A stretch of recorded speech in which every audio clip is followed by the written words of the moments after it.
for another text adventure now. I am starting to work my way through the large amount of Mastertronic text adventures. This is another one that I'm not sure how to pronounce the name of though. I'm not sure whether you call it Zzz or you make the noise of snoring, i.e. So whichever one it's called, let's take a look at it. Front cover then is sort of cartoony comic style, as was many of the early Mastertronic releases. Lots of things going on the cover there. There's a double-decker bus, a cyclist, a music conductor, cowboy, all of which are being dreamt about by our character there. Context of those might become clear once we load the game. And at the bottom there, rather clumsily, the bed sort of overlaid the 199 Mastertronic logo. And there's a spine which has just got some Z's on it, and a little blurb on the back. You're trapped in your dream, and to escape from this graphic text and icon driven adventure you must find and cross the border post or wander lost in the land of Zzz forever. So inside the inlay we've got some screenshots, and as you can see there's some graphics in a window surrounded by some icons, and pretty difficult to make out, but there's also some text there. And looking at the style of these, I'll be amazed if the guys who did a lot of the adventure games for Mastertronic, Clive Wilson and Les Hogarth, aren't responsible for this one as well. And inside just the one page of instructions, which is a bit of a blurb about the game itself, and then details about the icons.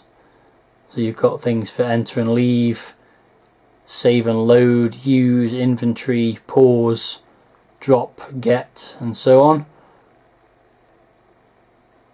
And it tells you about the controls and the loading instructions, and that's pretty much the lot. So here we have the loading screen, and it's pretty much an exact copy of the front cover, much like many games were at this point in time for Mastertronic. Nicely done, but nothing too spectacular to say about it.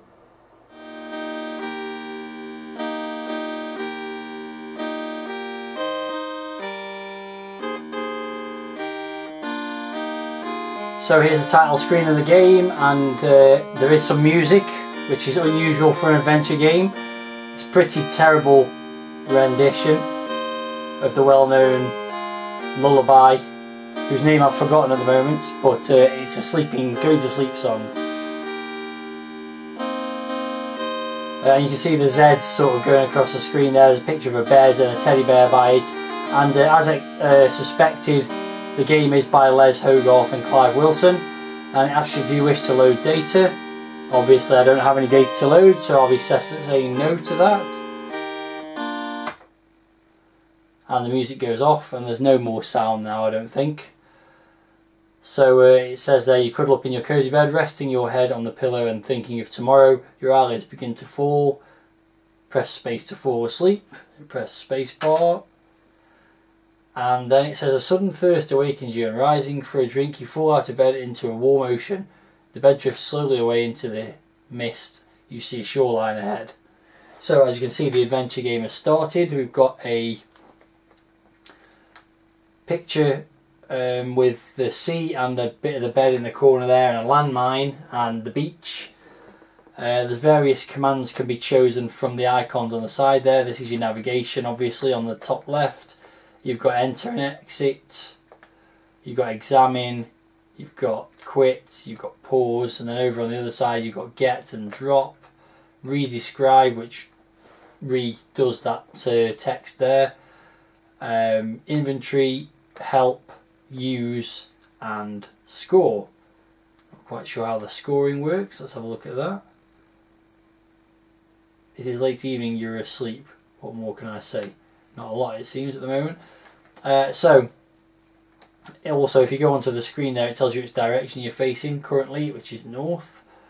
I can see a landmine in the sea. You can obviously use these icons to examine things and so on. Where's examine gone? I've forgotten. There it is, examine. But there's actually, you can only examine things that you're carrying, and I'm not carrying anything at the moment. So you can also type commands in. So for example, you could go look at. It's actually not a landmine, is it? It's more of a sea mine. Let's just try mine. that's not really what I was looking for, but it's given me the list of available exits, so it was kind of useful. So we'll go north. You go north and you, unsurprisingly, get another screen. Graphics are fairly average, but not too bad. Better than some of the adventure games, not as good as some of the others. As you can see there's another description of the area, and you can see that there's a spade to pick up, so you can go down to the icon that says get, and you can pick which item you want to get, which would be the spade. And if we just do a re-describe, that will get the description of the area on the screen again, and you can see it says there the sand shows signs of recent movement. So what you can do then is try and use an item. So if you use the spade, you've uncovered an upturned bucket from which you can hear a muffled sound. Okay, so we could try picking up the bucket then, I guess. Get the bucket. It's stuck in the sand. So let's try a typed command again. Let's try kicking the buckets. Rephrase that. Okay. Pick up bucket. Although you are asleep, try to think more clearly. Okay. Let's just try kick bucket. Try something else. Okay, so there must be a way to get that bucket, but I haven't quite worked it out yet. What else could you do? Not sure. Okay, so available exits you can find by look seems to work. So let's try that. Available exits are west, east and north.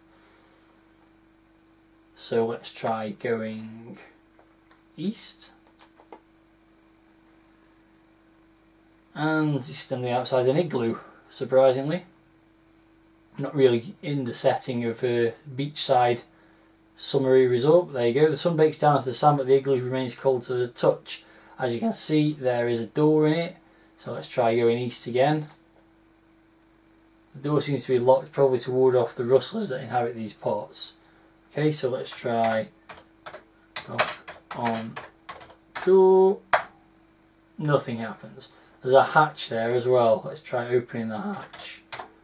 Open hatch. The hatch can't be opened from this side. Let's also try this enter button here. And it says the same thing there, the door is locked. So that seems to have brought me to an abrupt halt. Just check if there's any other exits. Back the way I came, it seems, at the moment. Actually, the exits light up red on the compass there. So let's try going north. Ah, that's pretty cool. We've got a little bit of noise and a little bit of animation on this screen here of a very blocky double-decker bus going past. So you've arrived at the side of the road, stretched as far as the eye can see. There's no safe crossing place to be found. So let's try going north anyway and crossing over the road. Can't go north, which is a bit strange because I can quite clearly see the road in front of me. What about if I try and go west?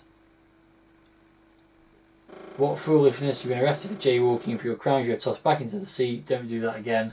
Press any key to continue. And it's put me back at the beginning, so that's quite nice. You don't get run over or killed or anything like that, it just sends you back to the beginning. I'm not getting very far with the game though. Don't know how you get that bucket. Let's try a lift. Bucket.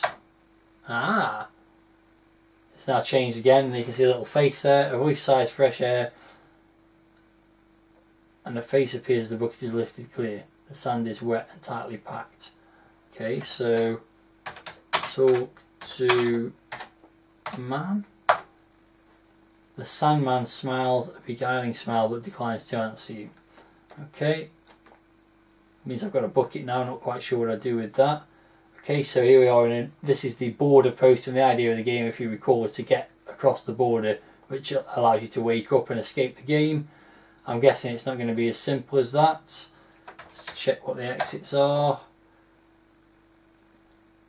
West again, north. I guess north is through the border there.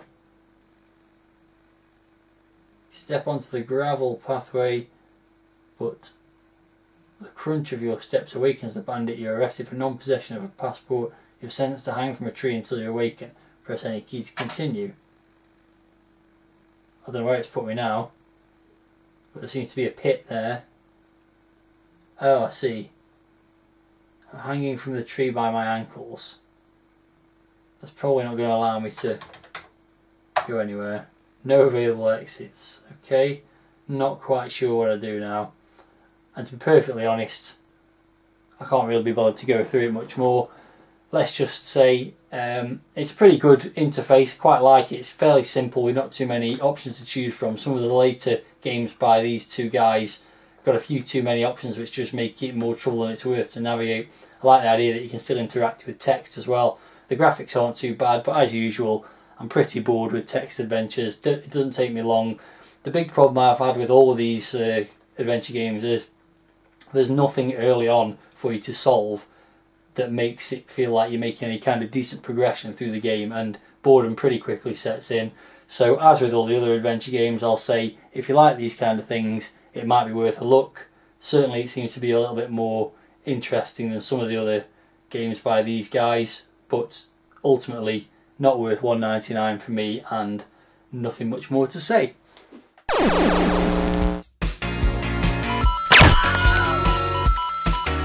If you only knew the power of the dark side. 2, 1, 0.